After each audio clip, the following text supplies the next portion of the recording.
Go. Hi everyone and welcome to Life After Graduation Leadership Series. My name's Alex and today I've got a really special guest with me. We've got Isuru from cricket. We'll say cricket first because today's episode is all about sports leadership in sport, of course, and today's edition will be in cricket. Hi Isuru. Hey Alex, how are you? Good, not bad. Hey everyone, my name is Isuru, like Alex just said. It's great to be back, Alex. I enjoy this so much. Check out my previous episode with Mehdi and Bernard. That was a good one.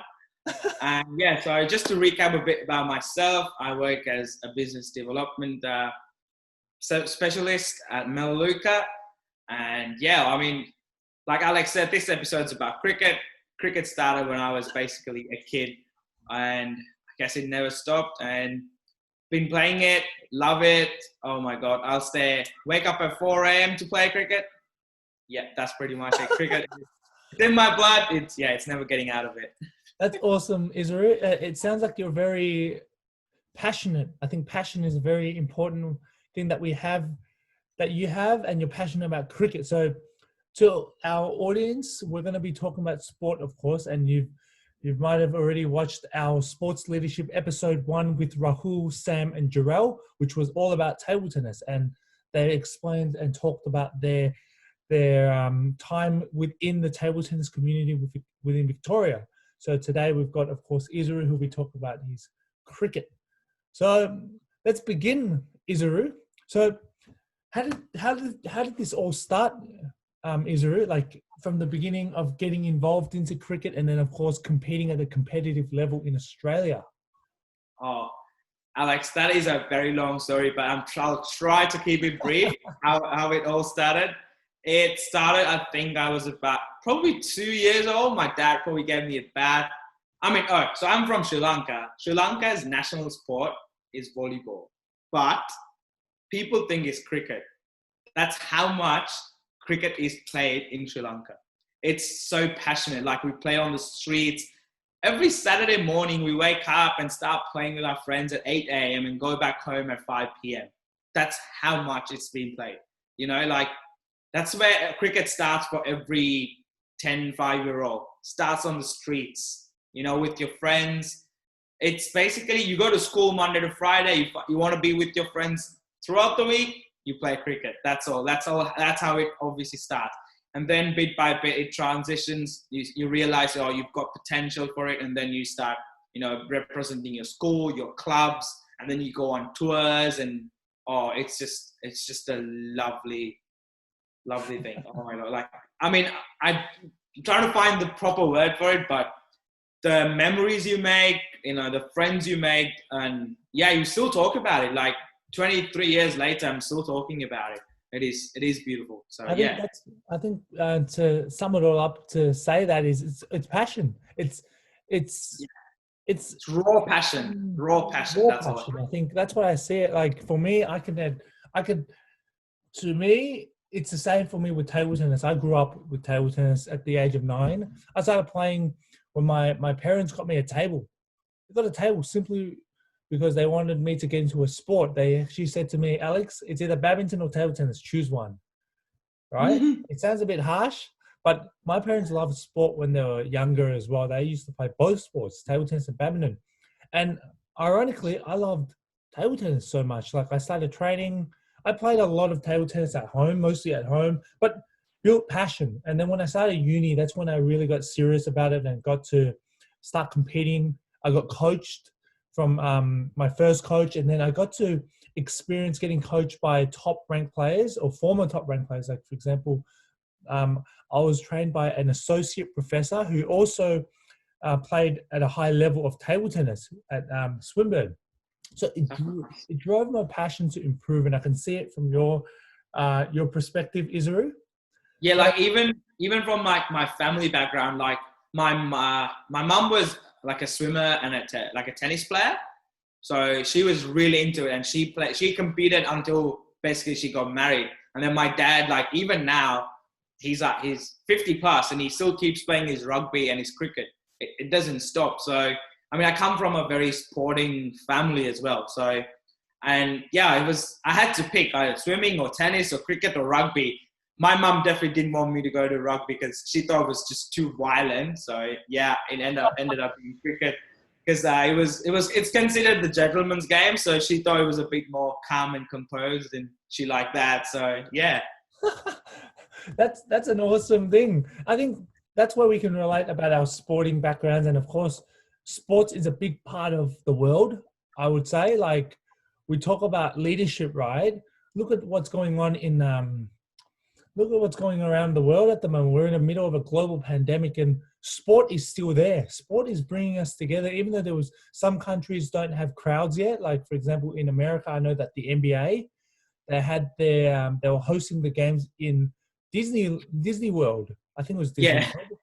And then the AFL, they shifted up to Queensland, and then they've got the grand final on the Gabba.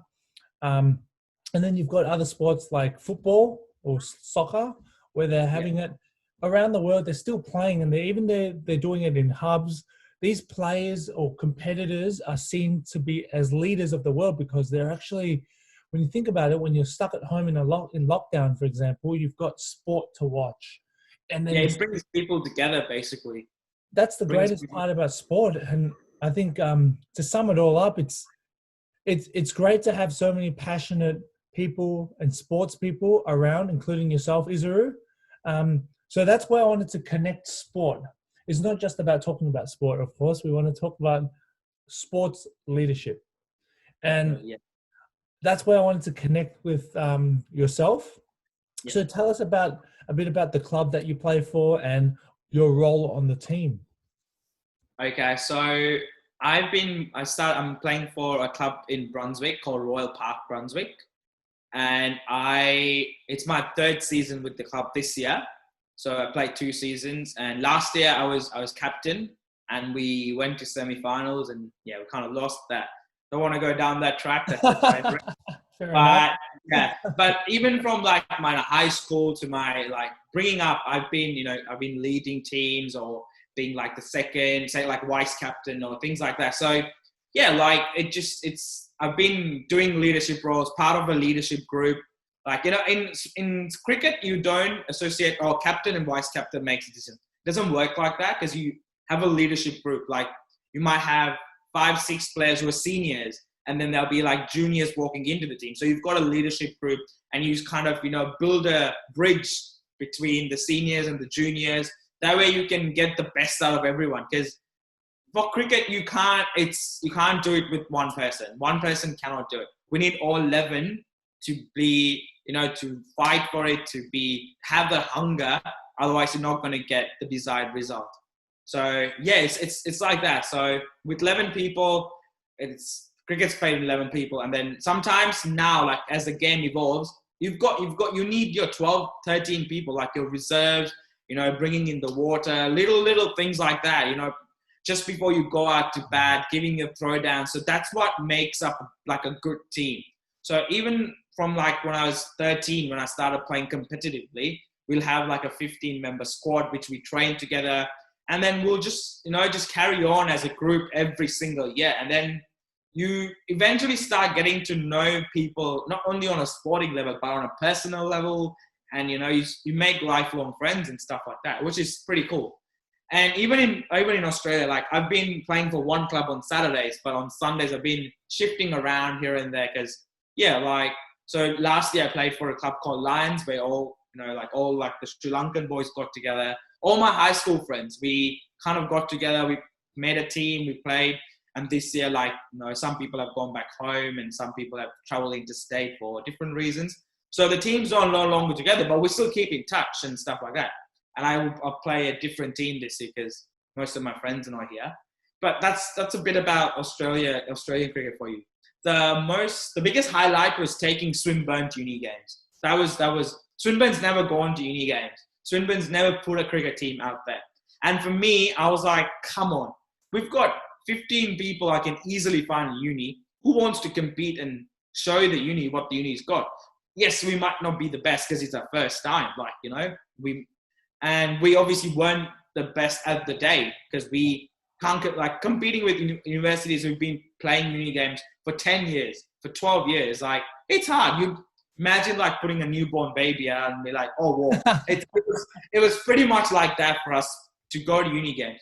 But the whole experience, the whole learning aspect was pretty great. Like, I mean, I managed to get 15 guys to drive to Sydney. We drove to Sydney, made it a road trip, made it a bonding experience, and played cricket, spent time in Sydney for a week, forgot all about assignments, all that stuff. We went in close to November. That's exam season, right? And then we came back. Yeah, we're still in touch. We still play together in different places. So yeah, it's pretty cool. Like, you know, the whole experience was, oh man, it was great.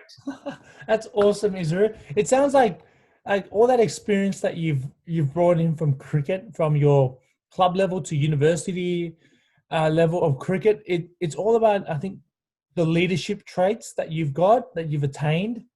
Of course, for me, how I see leadership is, especially in sport, is bringing people together. Yeah. Bringing people together for, of course, the sport that you love.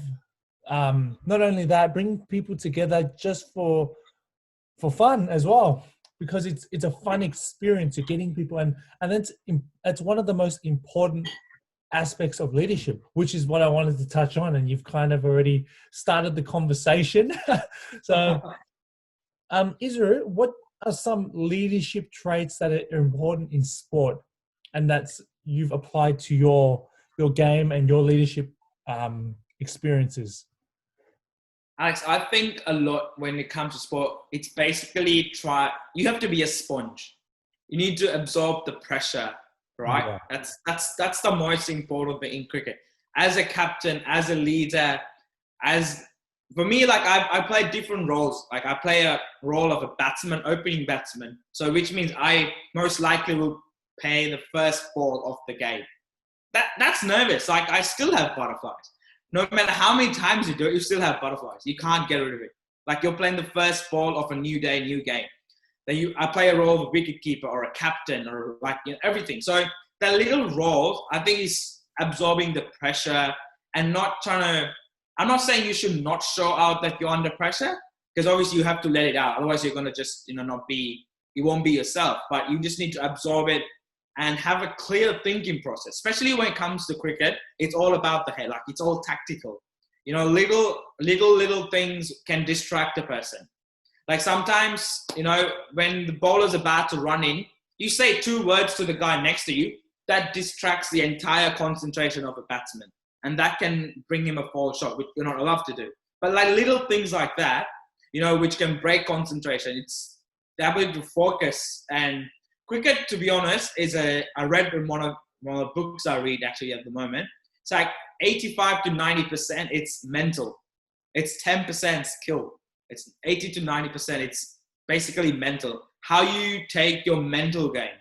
If your mentality is not right, you can be the most talented person ever, or you know, you have all the shots in the book, but you still can't still do it because your head's not in the right space. So with a lot of as a leader in sports and stuff, you need to have that clear headspace. It's easy to say, obviously, you know, it's hard when you actually have game day. You and I now can talk about having a clear headspace, you know, having everything, you know, planned out before you go in. But once you step outside or inside that ground, it's a completely different atmosphere. Your plans you might not even remember, you know, things like that. So it's about just having a clear head, trying to, you know, bring everyone up when, you know, things are down. And yeah, like basic stuff like that is what I think makes a cricket captain stand out as well, you know. And off the field, how you get everyone, you find, okay, look, you bowled or you batted this, you did this little bit wrong. Okay, how can we rectify this and you don't do it again? So like working with people, identifying little things is, you know, those are the most important things which help a team grow and move forward. You know, it's not about saying, oh, he's the guy who's going to do everything for us. No. You make 5 of him. So, you know, that way it becomes easier. Things like that, yeah. You touch on a really important point, Isuru, about leaders. I think leaders on the field and off the field, I think that's what we see a lot. Like, for example, when you look at other sports, for example, there's a lot of leaders that cool, calm, collective. Like, I watch a lot of different sports. Like I love my Australian rules football. So I watch a lot of documentaries on Aussie rules football. So I'm a Collingwood fan. I know a lot of people won't like me because I'm a Collingwood fan, but I've seen the years where um, the team has gone through they've gone through so much, and then they ended up probably 10 years later winning the first what we call flag. A flag is a premiership. So Yeah, you same. win the cup, and when you win it, you realize the hard work that it's taken to get to that spot. And then you realize that sport is a process. Leadership's another process that comes together because great leaders bring the best out of everyone. That's how I see things. It doesn't matter what setting it is, from sports to corporate to your work life. Yeah, anything. Yeah. Anything. We see it. We're in the middle of a pandemic, and the person who's going to help us get out of the pandemic is the leader. It's the person who brings, the like, for example, with the coronavirus, you've got political leaders, and they're the people that we as citizens look up to. We want them to get us out of it in the positive way, no matter if we like their views or not. It's something that everyone's trying to get out. And then when you connect it to sport, it's exactly the same. If you're, for example, 500 runs down and you're going to go for, like, for example, I love my cricket as well. So I remember watching the Australian team. So growing up, of course, in Australia, we love our cricket. We love our sports in Australia, especially in Melbourne. And then when you watch Boxing Day is the hit in Melbourne. the Boxing Day, and those are pressure day moments. Yeah. Boxing Day tests. You've got even playing a one-dayer, for example, right, against a top team such as India or Sri Lanka. And it's the pressure. Whoever bats first, it's pressure. You might be 500 runs down, but is the mentality, like, for example, this is the question that I'm leading to, is put yourself in a perspective that you're 500 to 600 runs down and you're first to bat. You need to get 600 overs in, let's say it's 60 overs, for example. You've got 60 overs to do so. You wouldn't do so in 20 overs. I doubt it. What do you do in that situation, Isuru? Is it cool, calm, collected, or do you tell the team, oh, everyone, we lost, let's go home? What's the mentality? I think if I don't know how much cricket you've watched lately, but cricket's a funny game. You might be like, oh, I'm in control, okay? Like your 600 runs question is a good example, but achieving that in 60 overs, highly doubtful. It's not impossible. It's just a stiff task. So as I would go about it is, boys, they put 600, we've got 60 overs, okay? We play our game. Let's see where we get at 55 overs. Got 5 overs, let's have a bit of fun. Because if you realistically have a look at, depending on which game you play, test match or ODIs or T20s or whatever, you have to calculate, okay, what is actually achievable, right? You don't go into chase a target and say, oh, you know what, we've already lost the game. You might as well just not walk out there and just stay in your dressing room. But it's just approaching there with the positive frame of mind. That's what coaches tell us day in, day out. Yeah. You might be chasing 300 runs in 40 overs. We've got smaller grounds. They did it. We can do the same. We can go one better than them. Because that's all you need. If they scored 300, we need 301 to win, right? That's all we need. And you just tell yourself, keep believing, and you keep dragging it. And basically, when you come down to the latter stage, whoever performs best under pressure wins the game. Simple as that. In cricket, it's simple as that. You keep dragging it right to the bottom, and whoever performs, who doesn't panic under pressure, wins the game. Simple. That's all it is. That goes back to mental toughness, Isuru. I think a good example in table tennis is in 2019 or 2018, one of those years, there's a player from Germany. His name is Timo Boll. So in table tennis, we know Timo Boll as he's one of the greatest players of all time. He's the table tennis version of Roger Federer. He's that good. He became world number 1 at the age of 35. again. The same year, I think it was the same year as Roger Federer, if I'm not wrong. It was very similar age because they're in that similar age bracket. They started table tennis when he was really young. Same with Roger Federer, and then he built his game. He built his game over the years and really well respected character. But going back to that game, he played against a really good top 3 player named Lin Gaiyuan from China, top 3 player in the world. They were in the 7th set, and I think it was 10-5. No, 10-4. Match point for Lin Gaiyuan against Timo Boll. What happened next? The next 15 minutes, Timo Boll, it was 15 minutes is an exaggeration, but within the next 10 to 15 minutes, Timo Boll was even level points at 10-all. He won 6 points in a row, right? Within that point, Timo Boll won the match, 14-12. He won the match. And what they were saying, the commentary was shocked because Timo Boll, he played with a cool head. He played 1 point at a time. He wouldn't rush to get the ball. He played cool, calm, collective, picked the ball up. Even though table tennis is an individual sport, he's got a coach behind him. The German coach is a former world champion who probably gave him, because you can't really coach in the middle of a game unless you give a timeout, right? But it's the poise. It's being poised. It's about being positive. I think it's that mindset. At the end, one would say that Lin Gaiyuan had a huge breakdown. Nervous. He was nervous.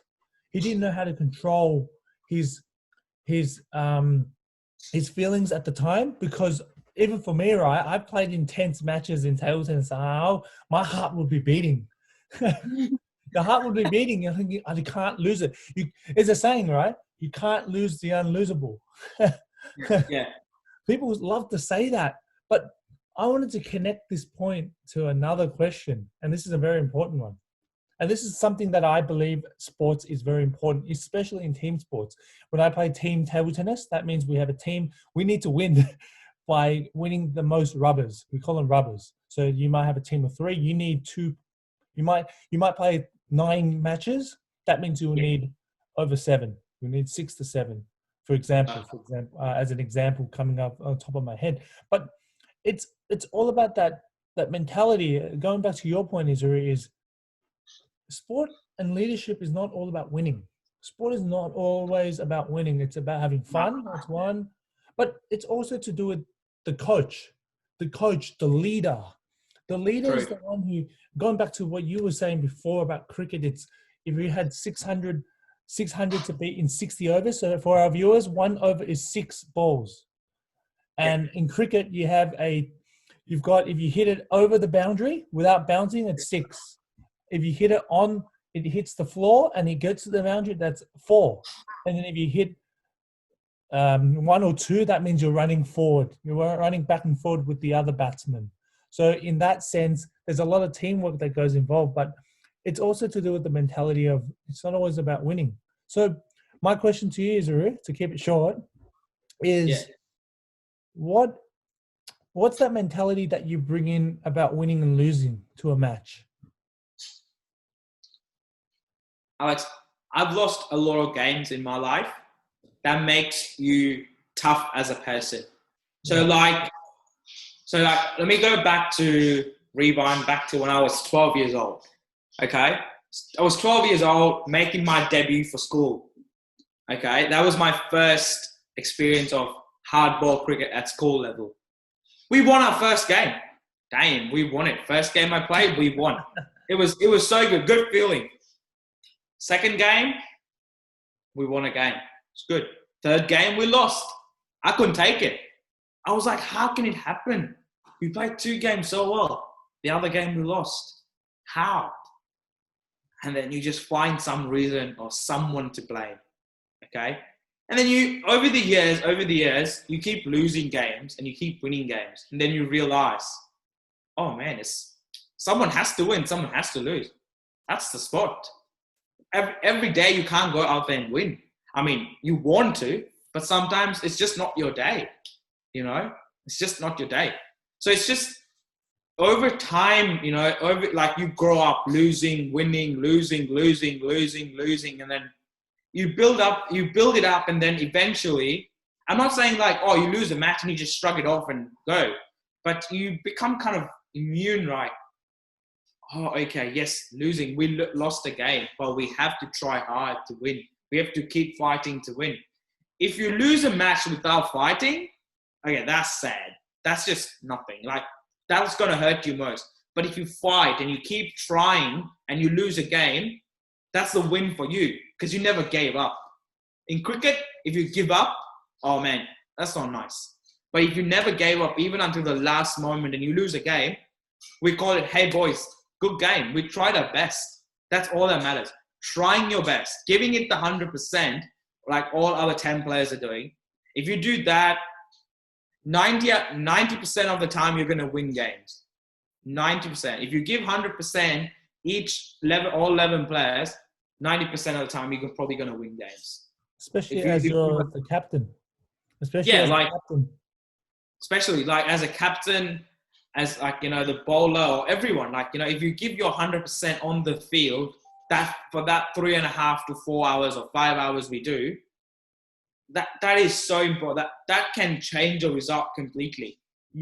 So for us as cricketers, we have a chatter. So if the chatter is up, and you know, if there's smiles on our faces, that means we're enjoying our game.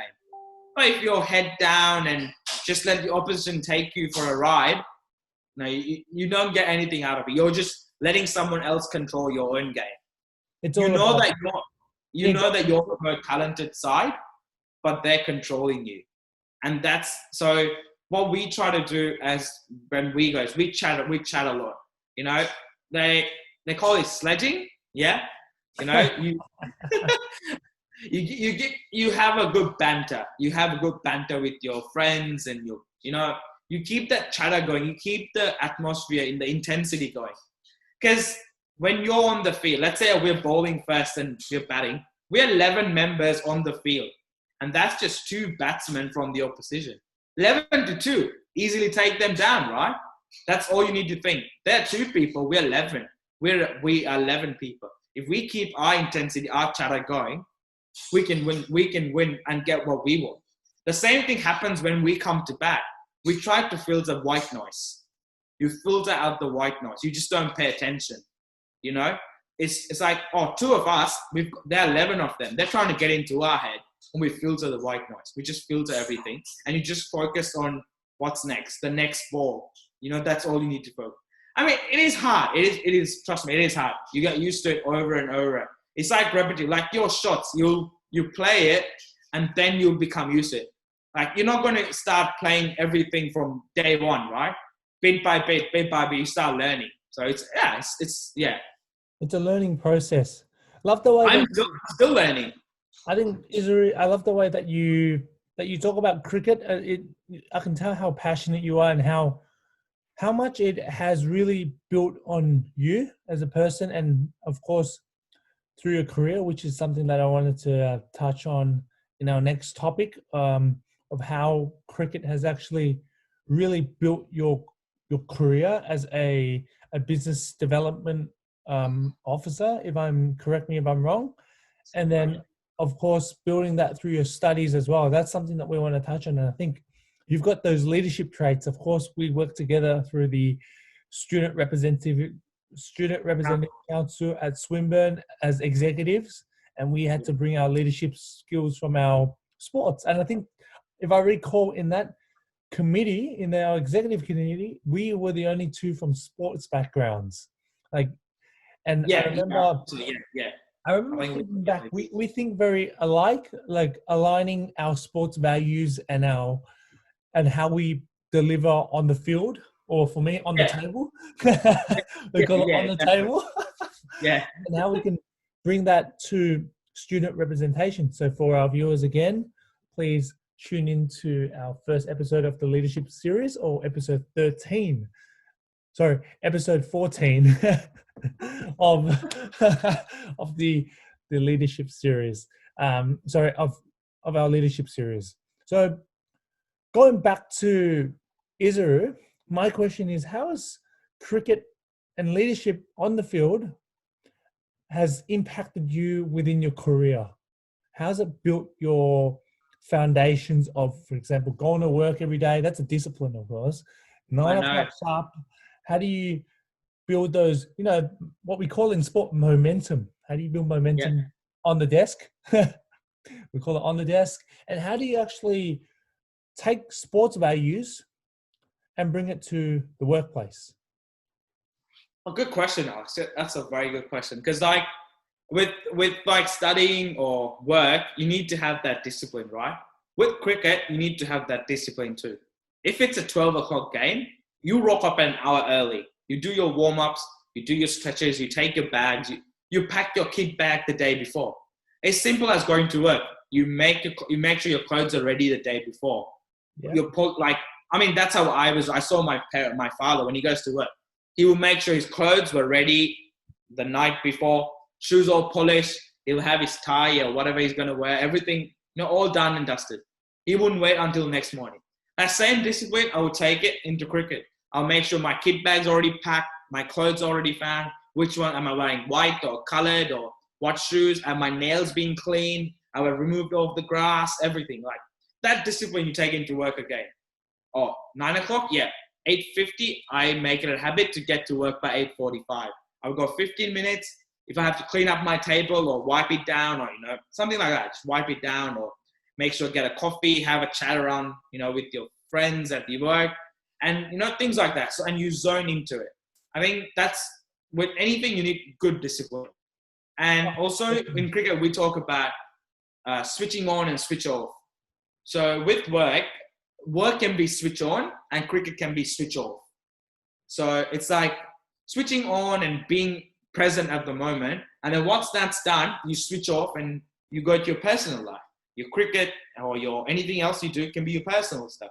So it's bits and pieces of your sport, like sporting discipline and your sporting stuff you do, you bring it to your work and your personal life. It mixes with your personal life too. So it's more about routine. Yeah, pardon? Connecting a routine. I think that's exactly. Really yeah. I think Like that's where we can all if agree. you're going for a match at 10 o'clock, if you're meant to leave home at 10, you would wake up at 7, have a shower, have your breakfast. If you're having a supplement or whatever, you do that and get ready to go. Same as with work. If work starts at 9, you don't wake up at 8:30. I mean, unless you're working from home, which is completely different. So, but if you're going into office, you would wake up early, have a shower, get your breakfast, give ample time for you to get to work. It's, things like that I think is how I connect my cricket life to my personal life, to my work life, to my study life and things like that. And especially when working in groups, like for example, the SRC, we had to work in groups. And to bring the best out of everyone, I did what I know best. I make people accountable, because that's what I would do on a cricket field. I'll tell the bowler, you're accountable. You need to deliver. The team relies on you. It's not giving them the pressure. It's just they're all part of the same team, so they need to be held accountable for it. And then when you're done, if you do something good, when cricket, we sit down, have a feast. Same thing with SRC. We do something well, we go out for dinner, celebrate, have fun, things like that. So those little things from my sporting background is how I bring it into like other leadership things I do. That's awesome, Isuru. Because I've of course noticed it firsthand when we were working together on the Student Rep Council. Unfortunately, I wasn't a part of your team. I was technically, of course, like in the executive team with you as the chair. But one of the things that I really enjoyed hearing from our team on the SRC was how fun it was not only to be at meetings with you or even going out for dinner with you as a team, but the enthusiasm that you bring to the table. You're enthusiastic, you're passionate, and that's very important, especially in a professional workplace. We can both agree, both working professionally, that you, like I have a saying, is leadership is about impact, not about how you lead.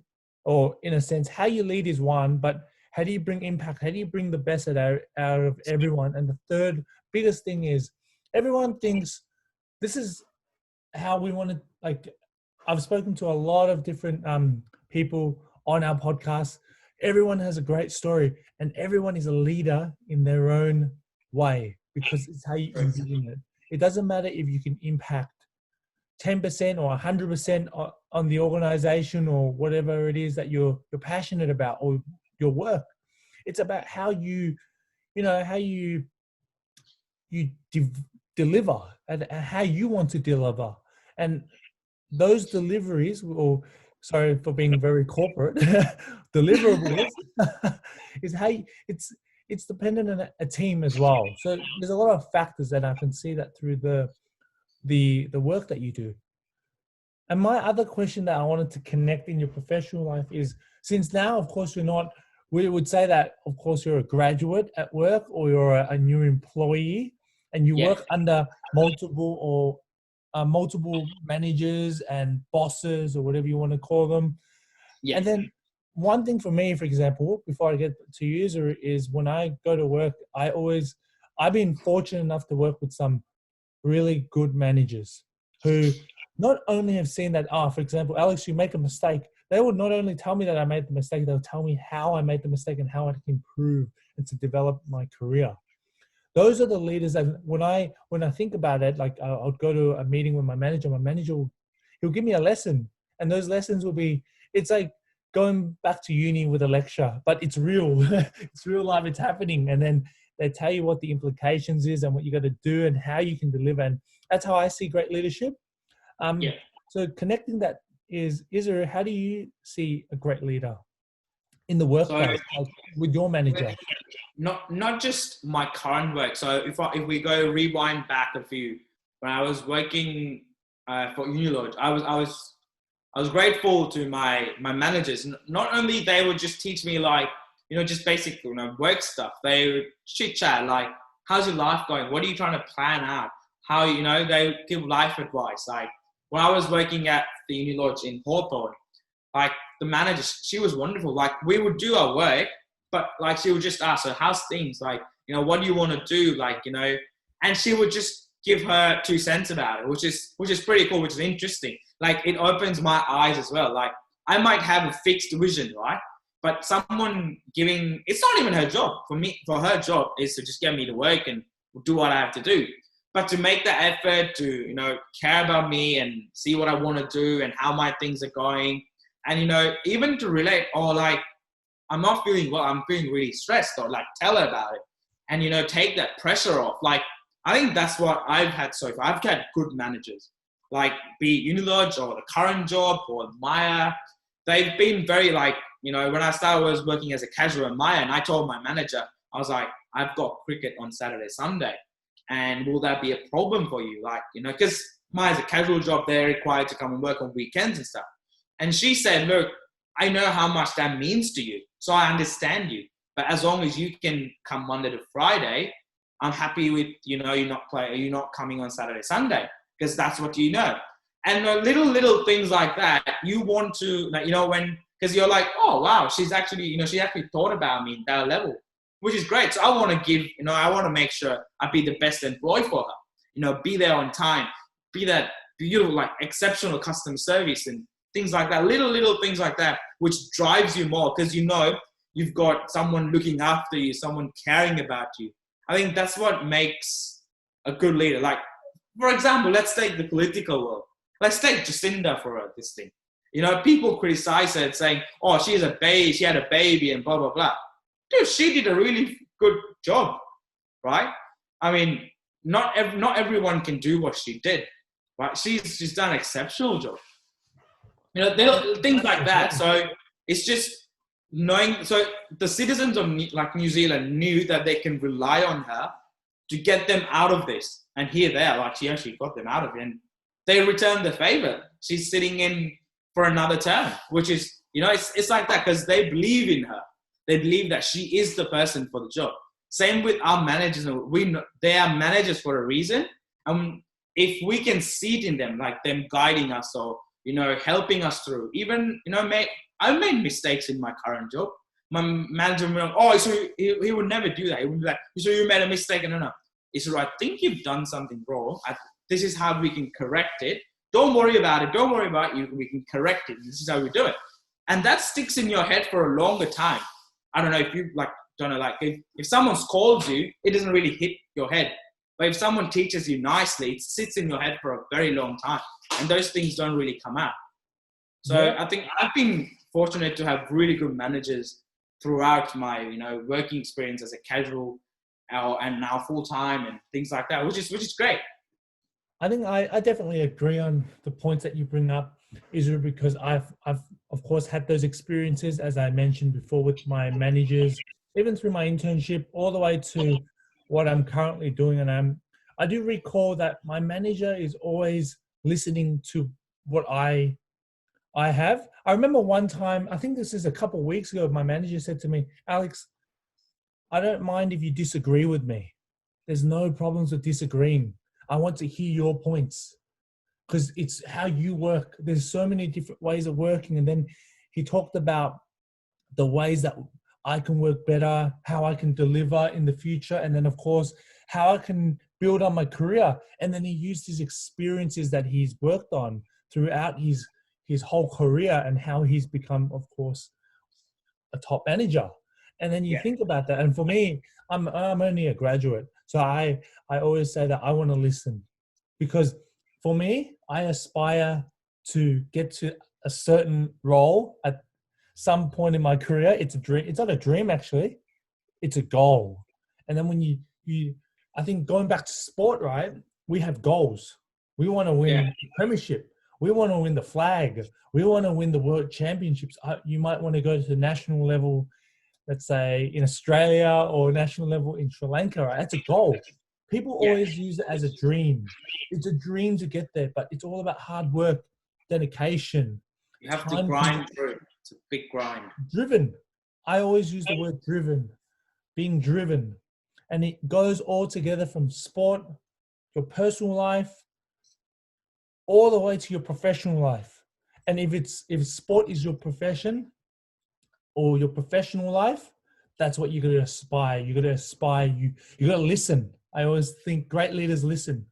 And the third, and probably my third and fourth point is leaders get the best out of everyone, no matter what situation. And I've seen that from you, Isuru. I've seen that, of course, you see it in your managers. I see it in my managers. I see it in people in higher roles. We see it in politics. We've seen it in different landscapes. So that's how we I think leadership is. But there's no right or wrong about leadership. Everyone's got their own, leadership style, ways of working, and we can't disagree with that. It's just it's a huge area, and that's to our viewers and listeners. This is something that we're going to go throughout our leadership series. It's all about unraveling all the types of leaders and stories and experiences from different speakers and different point of views. That gives you a perspective of how you can improve and how you can develop your own leadership skills, no matter if you're a university student or a professional or a sports person. Now, I've got 2 questions, right? My final 2 questions. We've hit on careers. We've talked about career. We've hit on the topic of sport leadership and how you've been on the field and how would you, for example, get to 600 runs? Final question. Oh, my final 2 questions actually, or topic is who do you aspire to be? And when I mean aspire, it doesn't matter. It could, when you see, for example, on the TV, you look at a politician. That politician might be someone that you aspire to be or aspire to become or aspire to develop.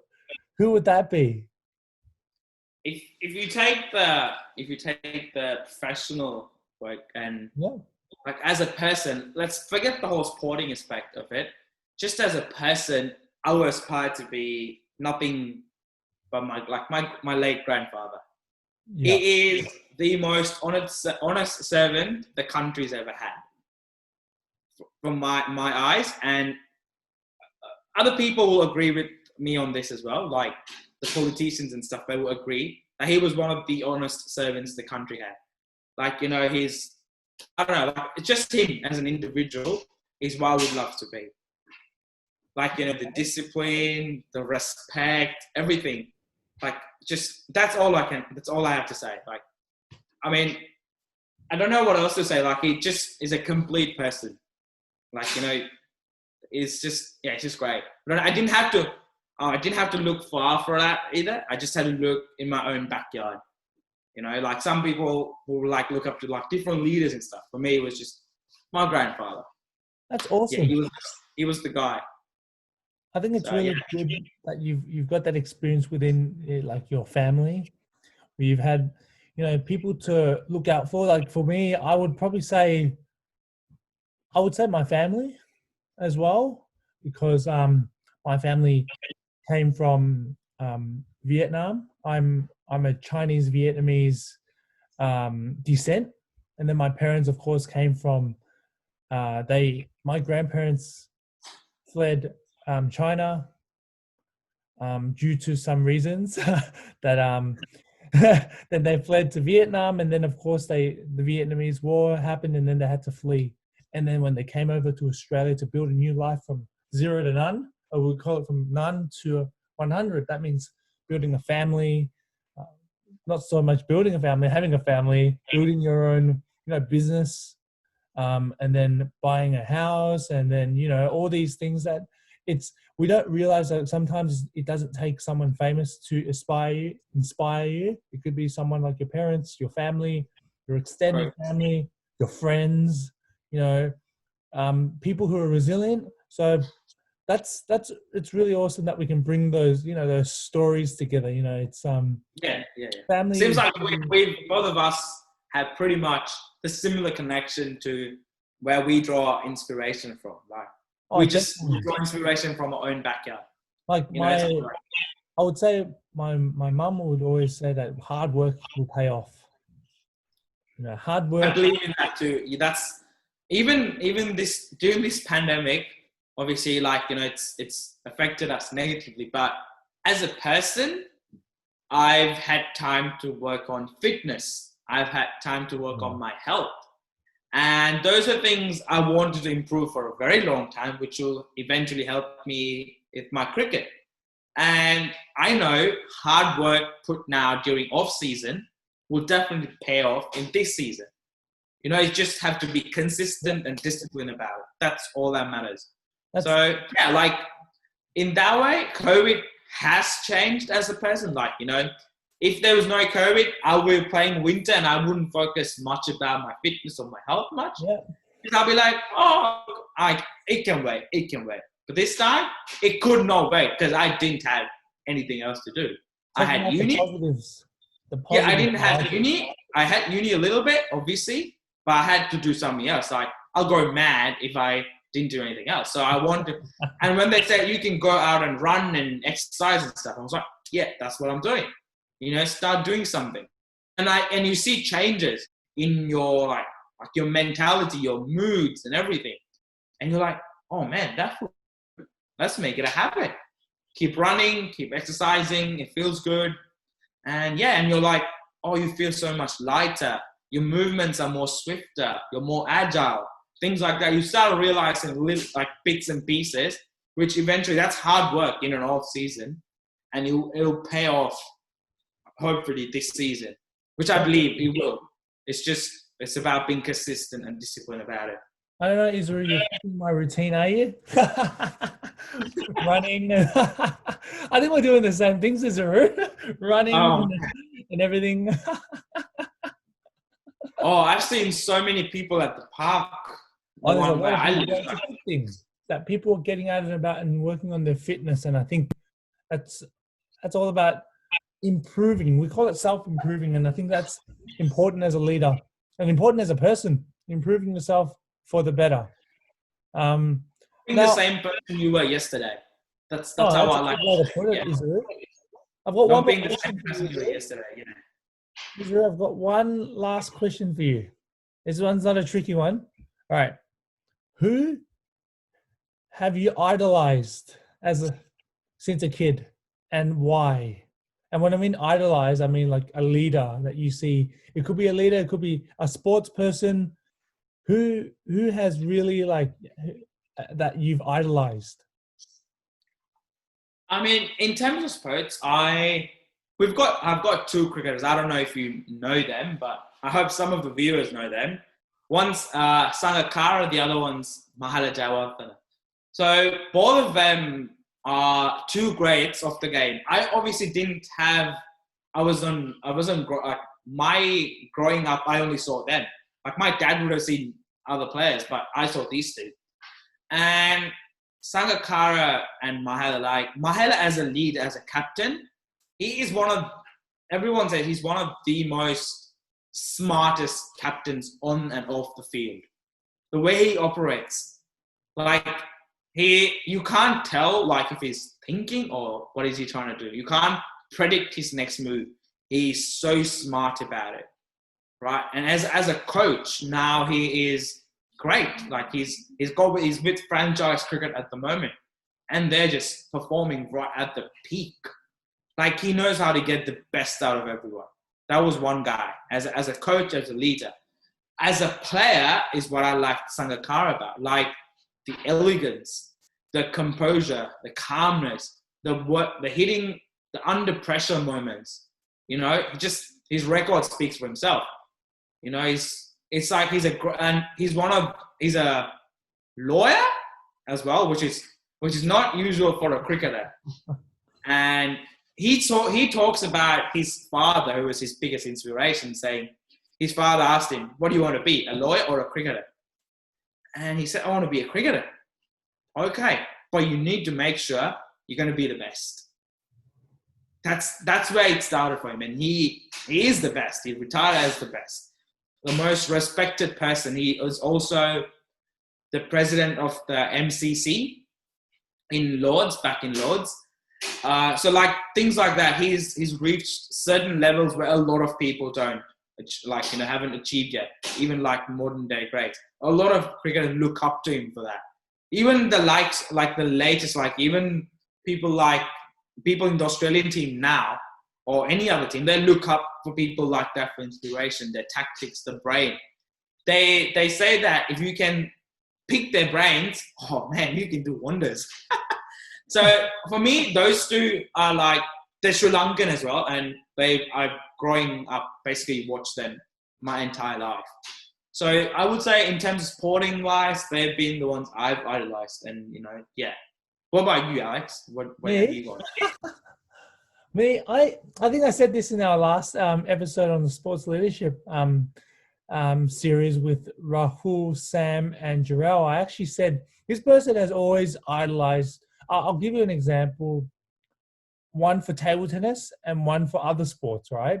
For the other sports would be Roger Federer. Oh yeah, Sam. I've got him for like other sports as well. He's always going to be. I think for me, he's always going to be there because I read a lot of forums and news on the Facebook comment sections, and everyone loves to comment on the big three. We call them the big three. You've got Roger Federer, you've got Novak Djokovic, and you've got Rafael Nadal. They between them have over 58. I think it was around 58 Grand Slams between them. So Federer's got 20. Novak Djokovic has got, I think, 16 to 18. And then you've got Nadal, who's recently got his 20th Grand Slam. But why did I pick out Roger? Because Roger's humble. He's humble I'm not disrespecting the others. I even see Nadal as well, very respectful. Djokovic has had his moments. He's a great person. Everyone has their moments. Everyone has their moments. I think Roger really, out of the three, Roger's a really good role model. I agree with you on that. I've heard, like, my partner, she plays tennis. So she's told me about it. Like, Roger Federer is one of the most respected, admired people, not only for his tennis skills, but his PR skills. That's just a down-to-earth guy. Let's put it like that. He's just the most down-to-earth guy. Humble.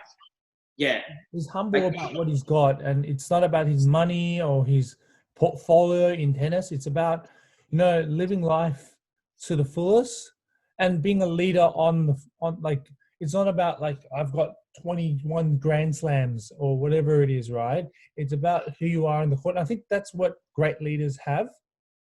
That's where I idolize in AFL, right? There's a lot of great leaders, like in the Australian rules football. Like I'm a Collingwood fan, so I've always idolized a guy named Scott Pendlebury.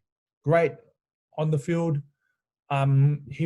He's not the most, people would say that he's not the most courageous footballer. He's the most smart footballer. Like his skills of the game, he's very aware of his surroundings, where the next play is, when the next ball is. He can predict it. He's actually the leading games holder for Collingwood alone, and he's one of the. He's the captain, right? He's the captain, and the other thing was, he's also a great leader on the field. I remember one time there was a young player at Collingwood. He made a big mistake, and then he went to the interchange bench. So when they rest up for a few minutes, he went up and then said to the other player, you can see him talking to the other player saying that it's a mistake. You can improve. You can make an impact to the team. Don't worry too much about it. Don't put yourself down. And people saw it, and then he was all over the news. This is only 3 or 4 weeks ago. And then, of course, the last person I would say, like, I'm going to sum it up for table tennis alone, is the person that I've said before. His name's Timo Boll. The reason why I say Timo Boll is he's an ambassador to the sport. Very humble. Very humble. He's when he wins, he doesn't really say much about himself. He talks about his opponent a lot. He's very humble. And table tennis, of course, is a very dominated sport in China. China dominates world rankings. They've actually won every single gold medal since, I think, 92. They've won almost every medal. They've won almost every Grand Slam.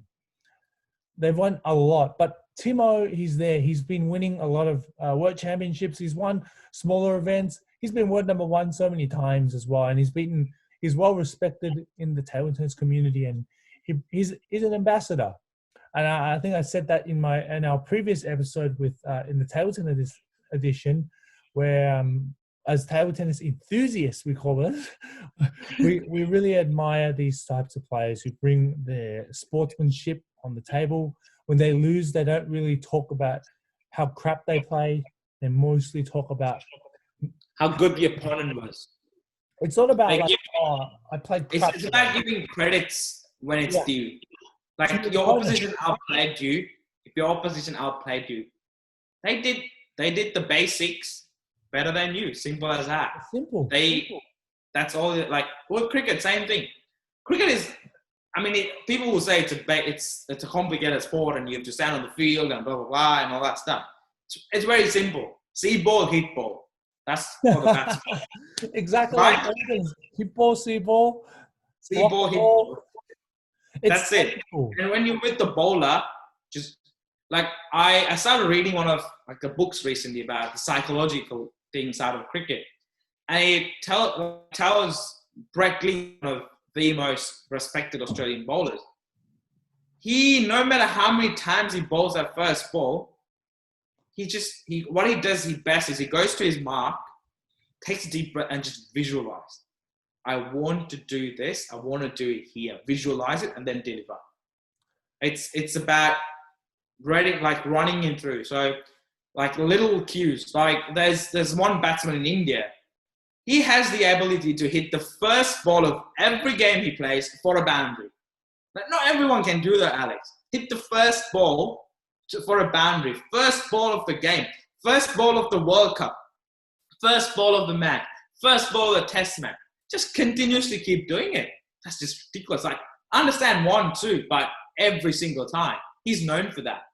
And I was reading about him, and he says he just sings a song in his head. It gives him butterflies. He sings a song on his head. That's how he gets the best out of himself. Like, it inspires others. I know, right? Like we think, oh man, he's skilled. He can do it. Not a problem. But when you actually read about them saying, man, like they actually found it hard. Like it's not easy as the TV shows us. They have a lot more going on, a lot more thinking going on. It's like, then he brings that to the team, and that's when you inspire a team, and that's where leaders come in. Isuru, thanks for coming on. We're going to close it it off. was a pleasure, Alex. It was a pleasure. It was a great episode. It's a great chat with you as well. I can see that we can all agree. We can go on, Alex. This wouldn't have a time limit on it. Because you're very passionate, and that's what leaders are about: being passionate, being able to lead under pressure, and then connecting that to other sports and other things going in your life, and then of course into your career. And that's very important. And I think it's a testament about your hard work that you've put in. So well done, Isuru. So thanks for coming on and speaking to me about your cricket career and everything else. Anytime you want to talk about cricket, just give me a ring, Alex. Make sure you've got that 6-7 hours ready with you, okay? For our viewers, if you like Isuru's stories, make sure that you comment, subscribe, and of course share our content. And most importantly, let's hopefully Isuru can come on for another episode where we can talk about other things going on in his career. So thanks again, everyone. It was a pleasure awesome. Alex. Thank you for having me. I'm looking forward to it again. Awesome, Isuru. And to our viewers, like, subscribe, and share our content to all your friends. And keep on listening to Life. I want to see off my face, guys. Like and subscribe. Awesome. I had a haircut, so you have to see my face. Come on. Thank you, everyone. And thanks, Isuru, again. We'll see you next time. See ya.